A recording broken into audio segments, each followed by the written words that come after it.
Good evening student. तो कैसे हैं आप लोग? पढ़ाई ठीक ठाक चल रहा है? आज चलिए हम लोग सीरीज को आगे बढ़ाते हुए आज पढ़ेंगे डाइलेक्ट्रिक कांस्टेंट और डाइलेक्ट्रिक स्टेट। तो यहाँ पे परावैद्युतांक तथा परावैद्युत सामर्थ्य आज पढ़ना हम लोगों को। हम लोग पीछे बहुत चीज पढ़ लिए हैं, थोड़ा एक बार रिवीजन देंगे। तो सबसे पहले चलते हैं हम लोग मोटिवेशनल क्वाइट की तरफ जो है, जिसमें लिखा है कि जिसमें अकेले चलने का हौसला होता है, जो अकेला चलना सीख जाता है उसके पीछे ही जमाना चल जाता है। यदि आप जो काम कर रहे हैं वो यदि आप सक्सेस कर गए, अकेला आप चल रहे हैं, जैसे आप ही देखिए एग्जांपल से कि यदि क्लास में, ठीक है ना, क्लास में आपको समझ नहीं आ रहा है तो यदि आप नहीं पूछेंगे तो क्लास में कोई नहीं पूछता है, और यदि आप हिम्मत करके वो क्वेश्चन पूछते हैं तो आपके पीछे भी कोई और जो है खड़ा होकर पूछना स्टार्ट करता है। इसका मतलब क्या कि सबसे पहले एक आगे चलने का जुनून होना चाहिए, हिम्मत होना चाहिए कि उस रास्ते पे हमको पहले चलना है, ठीक है ना। तो यदि आप उस रास्ते पे चलते हैं तो आप में पहले वो हिम्मत चाहिए। तो इसलिए बोल रहे हैं कि जो जिसमें अकेले चलने का हौसला होता है एक दिन उनके पीछे ही काफिले होते हैं। मतलब आप जो है, आपको सबसे पहले जो है अकेला चलना है, अकेला ही पढ़ना है। ये नहीं कि पूरा यूनिटी पढ़ेगा तभी हम पढ़ेंगे, लॉकडाउन है, क्लास नहीं चल रही है सबका, तो कौन कैसा पढ़ता होगा नहीं पढ़ता होगा। कुछ स्टूडेंट हमको जो है कॉल करके बोले थे, ठीक है ना, मैसेज में भी आया था कि सर हम कैसे पढ़ें, मेरा तो फ्रेंड नहीं पढ़ रहा। बताइए कि मतलब अगर वो पढ़ेंगे क्या तभी हम पढ़ेंगे?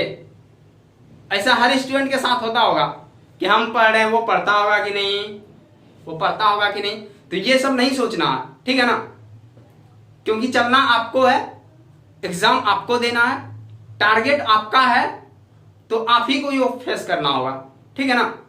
तो चलिए हम लोग स्टार्ट करते हैं आज परावैद्युतांक।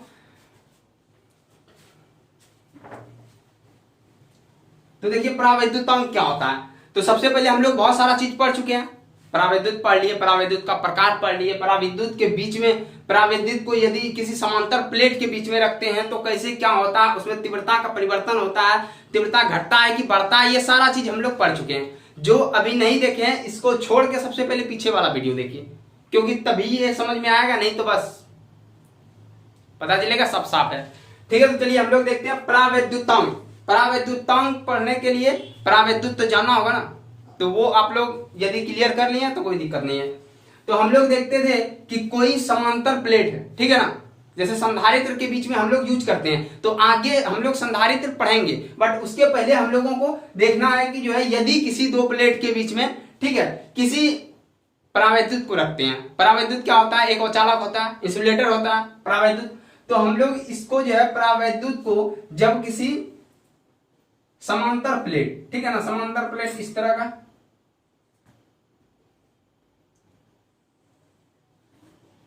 इस तरह के प्लेट में एक पे चार्ज है पॉजिटिव, एक पे पॉजिटिव चार्ज है और एक पे नेगेटिव चार्ज है।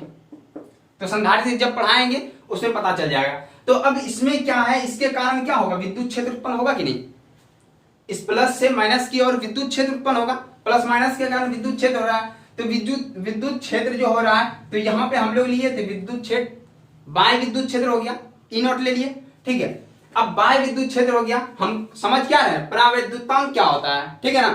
तो अब ये बाह्य विद्युत क्षेत्र आरोपित किए। अब यहां पे यदि हम कोई परावैद्युत पदार्थ रखते हैं तो हम लोग देखते हैं कि परावैद्युत पदार्थ रखने के बाद इसमें क्या क्रिया उत्पन्न होता है। इसमें हम लोग देखे थे परावैद्युत का ध्रुवण होता है। परावैद्युत पदार्थ में क्या होता है, इसमें जो है इलेक्ट्रॉन, मतलब धनावेश और ऋणावेश का अलग अलग केंद्र बनता है, ठीक है ना। तो हम लोग ये पूरा चर्चा कर चुके हैं। तो इसमें हम लोग देखते हैं डायरेक्ट फाइनल में क्या देखते हैं, यहां पे माइनस चार्ज आता है और यहां पे प्लस चार्ज आता है, ठीक है। ये माइनस चार्ज और प्लस चार्ज आ जाता है। तो इसके कारण क्या होता है, एक विद्युत क्षेत्र उत्पन्न होता है। इसके कारण एक जो है प्रेरित विद्युत क्षेत्र उत्पन्न होता है। तो प्रेरित विद्युत क्षेत्र का मतलब हुआ कि जो है इसके कारण एक इधर का विद्युत क्षेत्र होगा। तो यहाँ पे हम लोग देखे थे कि इसके कारण जो विद्युत क्षेत्र होता है, इसका मतलब अब क्या हुआ, अब ये जो विद्युत क्षेत्र यहाँ पे मान लेते हैं कि इसके अंदर में ई कोई विद्युत क्षेत्र था, ई नॉट, और इसके कारण इधर से जो है बाह्य विद्युत क्षेत्र लगा। बाह्य विद्युत क्षेत्र हम लोग पीछे पढ़े हुए हैं कि इसके कारण एक ये जो है बाह्य विद्युत क्षेत्र इसके अंदर में है, ठीक है ना। ये परावैद्युत के अंदर में एक प्रेरित विद्युत उत्पन्न हो रहा है, अर्थात यहाँ पे अब इसको रखने के बाद जो परिणामी विद्युत क्षेत्र क्या होगा, हम लोग देखे थे परिणामी विद्युत क्षेत्र, अर्थात परिणामी विद्युत क्षेत्र ई जो होता है, ई बराबर क्या हो जाएगा, ई नॉट में ये घटेगा। ये क्या कर रहा है, मान लीजिए कि आप इधर से चल रहे हैं, ठीक है, आपके इधर कोई फोर्स लगा रहा है और आपको इधर से कोई खींच रहा है, ठीक है ना, छोटा बच्चा कोई खींच रहा है, तो क्या होगा, फाइनली आपका इधर ही रहेगा, जो धकेल रहे हैं आपको कोई खींच रहा है इधर से, यदि ये फोर्स ज्यादा है तो आप इधर खिंचा जाएंगे। बट क्या होगा, जितना फोर्स, मान लीजिए कि 10 न्यूटन फोर्स से यदि कोई इधर से खींच रहा है और 2 न्यूटन फोर्स इधर से कोई लगा रहा है, तो आपका 2 न्यूटन फोर्स तो खत्म हो जाएगा ना, वो न्यूट्रल कर देगा। 8 न्यूटन फोर्स के साथ हम आगे बढ़ेंगे। तो यहां भी उसी तरीका होता है कि यहां पे यदि ई नॉट विद्युत क्षेत्र इसके अंदर लग रहा है और इसके कारण प्रेरित विद्युत क्षेत्र जो ईपी स्टार्ट हुआ था, ईपी के कारण ये कुछ भाग इसका नेग्लेक्ट हो गया, मतलब ये जो है इसको जो है खत्म कर दिया इतना तक, तो इतना भाग बचता है, वही परिणामी विद्युत क्षेत्र होता है। तो परिणामी विद्युत क्षेत्र ई बराबर होगा जो टोटल है ई नॉट माइनस ईपी। ये हम लोग पीछे के लेक्चर में पूरा पढ़ चुके हैं, ठीक है ना, तो ये पीछे के लेक्चर में हम लोग पूरा देखे हैं। अब ये जो परिणामी विद्युत क्षेत्र निकला, परावैद्युत को रखने पर ये विद्युत क्षेत्र आया, ये क्या हुआ, परावैद्युत को रखने पर, परावैद्युत को रखने पर विद्युत क्षेत्र हुआ, और यहां टोटल आरोपित बाह्य विद्युत क्षेत्र हुआ। अब इन दोनों के अनुपात को ही हम लोग कहते हैं परावैद्युतांक। क्या समझ में आया, परावैद्युतांक किसको कहते हैं। अब देखिए, परावैद्युतांक को के द्वारा सूचित किया जाता है, कैपिटल के, परावैद्युतांक को के द्वारा सूचित किया जाता है।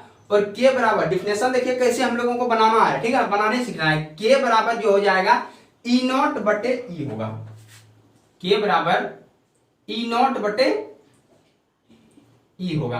अब यहां से हम लोगों को डिफिनेशन कैसे निकालना है, परावैद्युतांक किसको कहते हैं, अर्थात किसी भी बाह्य विद्युत क्षेत्र, किसी भी आरोपित जो है बाह्य विद्युत क्षेत्र तथा किसी समांतर प्लेटों के बीच रखने वाले, किसी समांतर प्लेटों के बीच रखने परावैद्युत पदार्थ को रखने से जो परिणामी विद्युत क्षेत्र उत्पन्न होता है, उसी के अनुपात को क्या कहते हैं, परावैद्युतांक कहते हैं।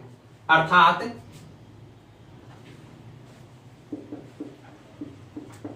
आरोपित बाह्य विद्युत क्षेत्र तथा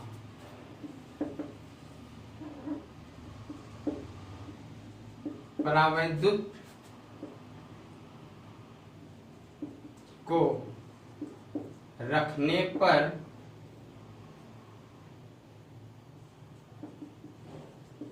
विद्युत क्षेत्र, परावैद्युत को रखने पर जो विद्युत क्षेत्र होगा, आरोपित बाह्य विद्युत क्षेत्र तथा परावैद्युत को रखने पर विद्युत क्षेत्र के अनुपात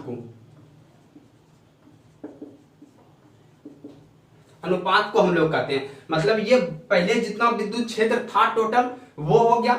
अब यहां पे यदि परावैद्युत रखते हैं तो इसका मान तो घटेगा ही, क्योंकि ये जो है डाइलेक्ट्रिक है, तो ये इसके मान को कम कर देता है। अर्थात यहाँ पे ई देखते हैं, ई का मान क्या हो गया, ई नॉट माइनस ई पी हो गया, ठीक है, ये मान हो गया। तो ये हो गया परावैद्युत को रखने पर उत्पन्न विद्युत क्षेत्र, परावैद्युत को रखने पर उत्पन्न, या तो उत्पन्न नहीं तो डायरेक्ट लिख देते हैं परिणामी विद्युत क्षेत्र। परावैद्युत को रखने पर परिणामी विद्युत क्षेत्र के अनुपात को, मतलब ये पहले जो है शुरू में जो विद्युत क्षेत्र था ये, उसके बाद जो अंत में विद्युत क्षेत्र आया, इसको रखने पर जो विद्युत क्षेत्र अब बना यहाँ पे, उसी के अनुपात को परावैद्युतांक कहते हैं। क्या क्लियर हुआ? क्लियर हुआ? अब देखिए परावैद्युतांक का जो मान होता है, परावैद्युतांक का मान हमेशा 1 से ज्यादा होता है। ये याद रखना कि यहाँ पे k का मान जो है ग्रेटर देन 1 होगा। अब बोलेंगे ये कैसे होगा? तो हम लोग देखते हैं कि मान लीजिए कि ये यदि 10 न्यूटन पर कूलम है, ठीक है, और ये मान तो हमेशा कम होगा क्योंकि यहाँ पे हम लोग 10 जो है इधर से जो है ये 10 न्यूटन फोर्स कोई लगा रहा है और इधर से अगर कोई हमको पीछे से खींच रहा है, तो इसका मतलब जो अगली बार रिजल्ट आएगा तो वो तो कम ही होगा, 10 से हमेशा कम होगा। अर्थात ये 10 से कम होगा, 10 से कम से यदि हम भाग लगाते हैं तो वो हमेशा 1 से ज्यादा मान देगा। मान लीजिए कि 9 ही हुआ तो 9 में भी लगाएंगे तो 1 दशमलव कुछ आएगा। इसका मतलब हमेशा 1 से ज्यादा होगा, k का मान हमेशा 1 से ज्यादा होगा। हाँ, बराबर कब होगा? जब इन दोनों का मान बराबर हो, लेकिन ऐसा पॉसिबल नहीं है तो बराबर नहीं हो सकता, कम तो होगा ही नहीं, ज्यादा ही होगा, 1 से हमेशा ज्यादा होगा। यदि 8 भी रहेगा, ये 8 रहेगा तो ये 7 है, तो 1 से ज्यादा।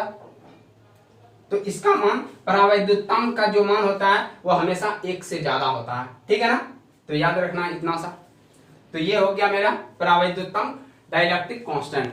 डाइलेक्ट्रिक कांस्टेंट आरोपित विद्युत क्षेत्र जो होता है और परावैद्युत को रखने पर जो विद्युत क्षेत्र होता है, दोनों के अनुपात को, दोनों के परावैद्युत के रखने पर दोनों के अनुपात यहाँ लिख सकते हैं, दोनों के अनुपात को ही परावैद्युतांक कहते हैं। इसको k के द्वारा सूचित किया जाता है। परावैद्युतांक का जो मान होता है हमेशा 1 से ज्यादा होता है, बस इतना याद रखना। अब देखिए परावैद्युत सामर्थ्य क्या होता है, इतना क्लियर है ना? परावैद्युत सामर्थ्य क्या होता है ये हमको देखना है।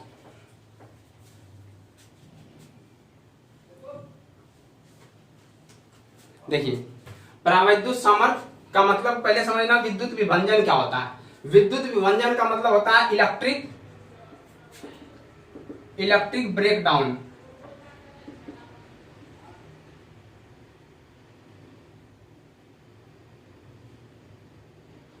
ब्रेकडाउन, ठीक है।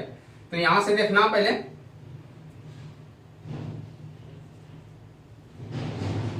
ब्रेकडाउन, विद्युत विभंजन का मतलब हुआ इलेक्ट्रिक ब्रेकडाउन। ब्रेकडाउन का मतलब क्या हुआ? तोड़ना, ब्रेक को डाउन करना, जो है ब्रेकडाउन मतलब तोड़ना हुआ।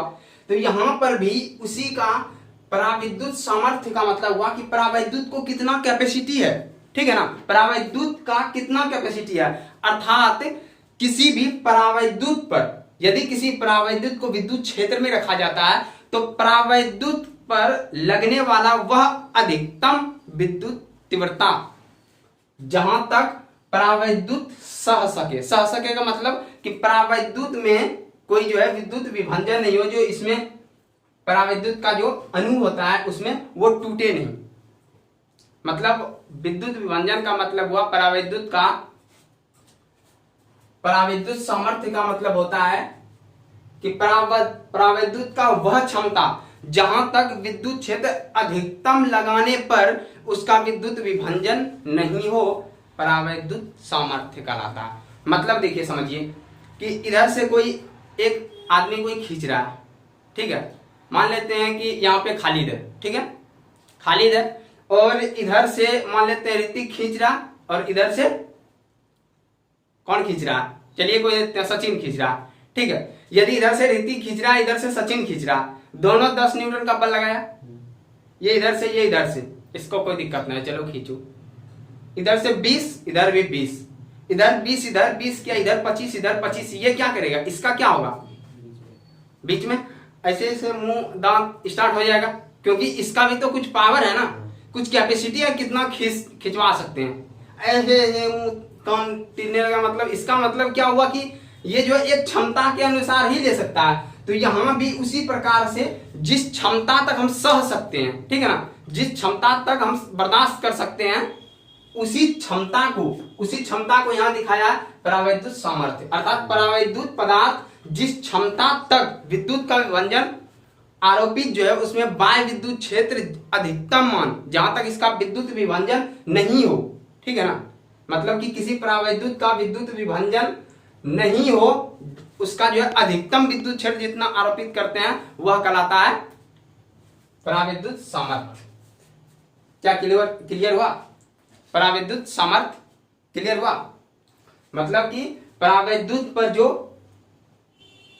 परावैद्युत सामर्थ्य का मतलब हो गया कि परावैद्युत अधिकतम कितना विद्युत क्षेत्र को सह सकता है, ठीक है ना। अधिकतम जितना विद्युत क्षेत्र को सह सकता है वह अधिकतम विद्युत क्षेत्र ही परावैद्युत सामर्थ्य हो गया, ठीक है। तो चलिए यहाँ हम लोग 2 टॉपिक क्लियर किए, ठीक है ना। तो मिलेंगे हम लोग फिर से नेक्स्ट वीडियो में, तब तक के लिए टेक केयर।